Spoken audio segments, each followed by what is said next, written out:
I think that's also like, let's take the best, like we're really lucky that we have sort of two cultures. I tried to go in my mouth. Yeah, I know, I saw that. I was like, It was literally like going to make a house in there. yeah. Hi ladies and gentlemen and gender non-conforming siblings. I am speaking to you all the way from Soho. My name is Ryan Lange and I am here with Walid Akhtar, who's the writer and star of the Bush Theatre's new play, The P Word. I had the pleasure of seeing it a couple of weeks ago and I was just completely beside myself. Can you tell us more about it? The inspiration came from, like, I think it was in 2016 or 2017, there was this video that went viral of a young Swedish woman who stood up on a plane and stopped an Afghan asylum seeker from being deported. And then in my mind, it was like, oh, that would be a really great ending for a rom-com. Yeah. And then the idea just sort of built from there, and it was sort of living in my head. And then I was sort of thinking about how I've never seen a play with two brown men. And it be a story about that, because a lot of the queer narratives we have sort of center around like an interracial relationship. And so I thought that would be really interesting. And a lot of it as well, like being written about, you feel like it's the agenda of other people. Like it's usually stories about, I'm so conflicted between my religion or my sexuality. And I wanted to push the conversation a bit further than that.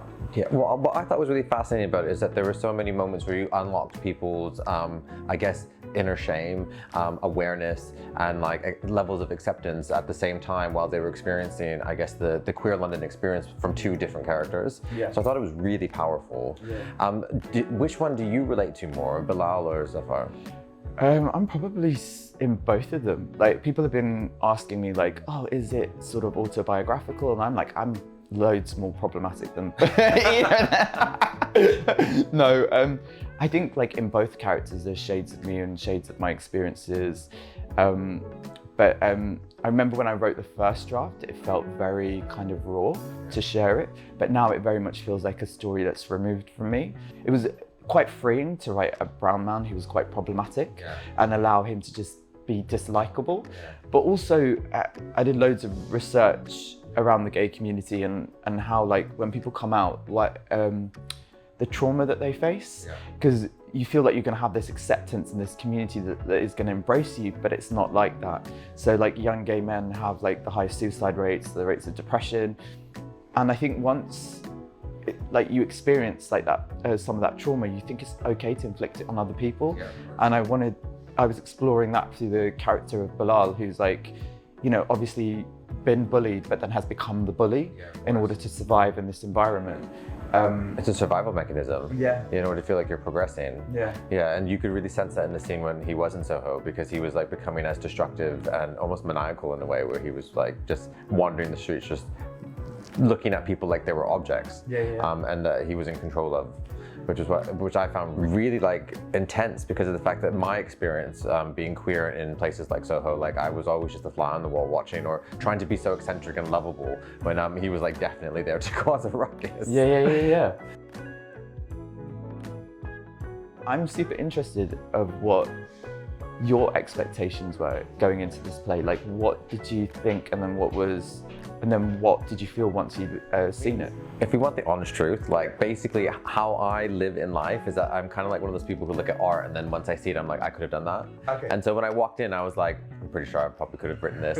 I should have been in this. Like I'm brown. You should have been. Maybe when we do it again, we'll get you and you can play Billy. Okay, I'll be happy to. Like I want a day off as well. So if you're available, you all heard that here first. Okay, I'm first in line to be Bilal. Okay? Yeah. If I'm on a day off during the run, exactly. Learn the lines. I can be an understudy. Yeah. I'll be your understudy. I won't be anyone else's. But I guess I walked in with like a certain preconceived notion as to what the play was going to offer me, what information I didn't already know, whether or not I was going to have a critical disposition or if I was going to have an empathetic disposition, and I literally was gobsmacked. Like I felt sideswiped by the humanity in it, the relevance, the awareness, the layers. I think there was a lot of moments where I'm like, maybe that person's me, but also am I brave enough to be that person artistically? A lot of us in the queer community, queer South Asian community specifically, like we have a lot to say and we have a lot of like trauma to deal with, and we have to do it publicly, and because that's when we can all start coming together. But it's terrifying. It's terrifying to come out of the closet, let alone start talking about the things that affect us. I never thought in my life that I would be watching a play where I heard the notification sounds of Grindr and then the theme song of Kuch Kuch Hota Hai. Like, to me, that was like groundbreaking. I felt like we had entered a different multi-universe. So I just feel like the moments that you created that touched people culturally, I think were really profound. When I was watching the play, I felt like there were some pieces of dialogue that were really relevant. I remember that you had one of the characters referencing Rwanda, and I felt like the play itself, discussing asylum seekers and the politics and the landscape of where we are now, it could not be more relevant. How was that your intention? Yeah, I mean, the Rwanda policy came about while the script had been written, and it just felt like we couldn't ignore it. So we don't delve into it in a huge way, but it's there and it's acknowledged. And the situation just seems to be getting worse. Like, it was bad with Priti Patel, and now they've managed to find someone who's even more right-wing. So it's an issue that's quite close to my heart, and I think I always wanted to, like, within sort of putting out a piece of work, I wanted to tie it to something quite real, because sometimes there's activism for activism's sake, but like if you tie it to a real issue and we want to try and affect change in some way. So that was always really important to me. Yeah, you kind of Trojan horse, like you lured us in on this like rom-com agenda, and then harmonized and interwove the cultural discourse and experience of being queer in South Asian, and then hit us with like a huge form of activism. I'm very interested to know if there was any duty of care that you had to exhibit or implement when you were discussing topics like Islam and being Pakistani within the play. Yeah, so I'm Muslim, first and foremost, so it was really important to me that it wasn't a play that bashes Islam and that looks at the nuances.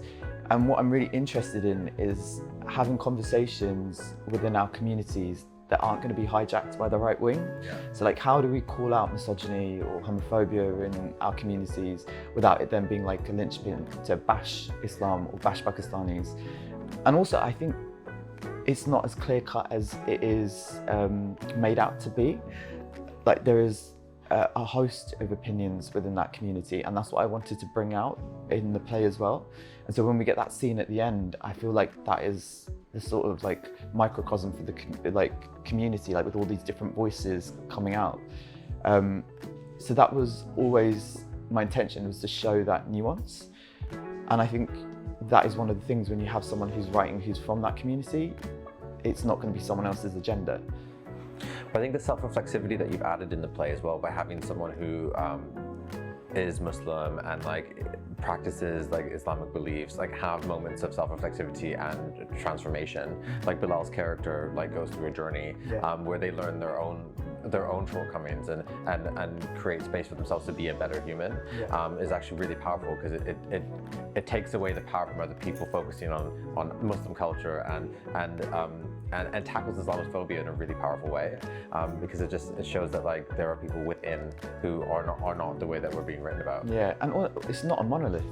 There's not one view or opinion, and hopefully you're seeing that within those characters as well, and the diverse views and opinions that sort of like pop up. So, Waleed, artist currently known as Bilal. If people want to see the P Word, where can they go? They can go to the Bush Theatre website and get tickets from there. We've got a couple of weeks left, and I think there's still some £12 tickets around, so yeah, you can do that. If you're looking for something incredible to do in London and you want to experience the Bush Theatre, which is an incredible theatre, make sure you get your tickets and go see the P Word today.